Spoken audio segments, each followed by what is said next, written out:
All right, so you've tried every shampoo, every supplement out there. But what if the real secret to healthier hair isn't in your bathroom cabinet, but actually in your kitchen? Today, we're going to dive into a pretty provocative claim from one expert who argues that cutting out a specific food group could be the very thing damaging your hair. I mean, think about it. We spend so much time and money on all these external treatments, right? But what if we're overlooking a really fundamental cause? A leading trichologist, that's a hair specialist, he believes the answer is yes. And his argument points the finger directly at diets that limit animal protein. And here it is, the core of the argument, straight from trichologist William Gonitz. He says, anybody who limits animal protein is instantly creating a problem, theoretically, for their hair. That is a bold claim. So you have to ask, what's the evidence to back something like that up? To really understand this, we're going to follow his logic. We'll start with what he calls the missing building blocks that are so crucial. Then we're going to zoom out to look at an evolutionary argument about what we're, well, built to eat. We'll even hear about his own 9-year experiment that shaped his view before we land on his final warning about going all in on any diet. Okay, so first up, let's unpack this bold claim.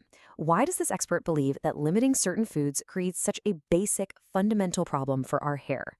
Well, it all comes down to nutrition. So what's the nutritional science behind all this? The argument is that it's not just about protein itself, but about a whole host of essential building blocks that just happen to be most abundant in animal products. Gaunitz argues that when you take out animal protein, you're not just losing one thing, you're potentially breaking a whole chain of vital nutrients. It's like a package deal that's critical for your body, and especially for your hair. And here are the key culprits he points to: B vitamins for cell production, iron to get oxygen to the follicles, plus vitamin D and zinc. If you're deficient in these, it can really disrupt the hair growth cycle. The expert also mentions inflammatory issues, which suggests that a diet lacking these key nutrients can create bigger, systemic problems that show up right on your head. Now the argument zooms way out. We're moving beyond individual nutrients to a much bigger question about our own biology. Is there a correct diet for humans, and does it include meat? See, this entire argument really hinges on one core idea, that humans are omnivores by design. The expert claims we are genetically bred to eat both plants and animals. So from his perspective, avoiding meat isn't just a dietary choice, it's going against our own biological blueprint for wellness. But to back up all these theoretical and biological claims, the expert offers a really powerful piece of evidence: his own personal story. This really adds a personal layer to his professional opinion, doesn't it? He's speaking from experience, describing his own 9-year vegetarian diet as something that ultimately wreaked havoc on his body. So for him, this isn't just some theory, it's a lived reality.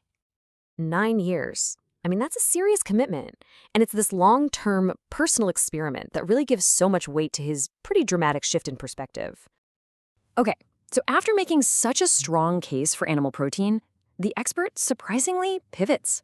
The final takeaway isn't just you should eat meat, but a much broader warning about dietary extremism of any kind.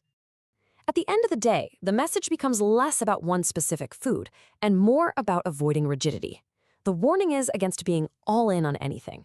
So whether it's vegan or carnivore, Gonitz suggests that this kind of extremism can be a bad move, especially for something with nutritional needs as complex as your hair. And so an argument that starts with a really strong defense of animal protein actually ends with a much broader question for all of us to think about. When it comes to our health and our hair, is a balanced, flexible approach more important than sticking to any single strict ideology?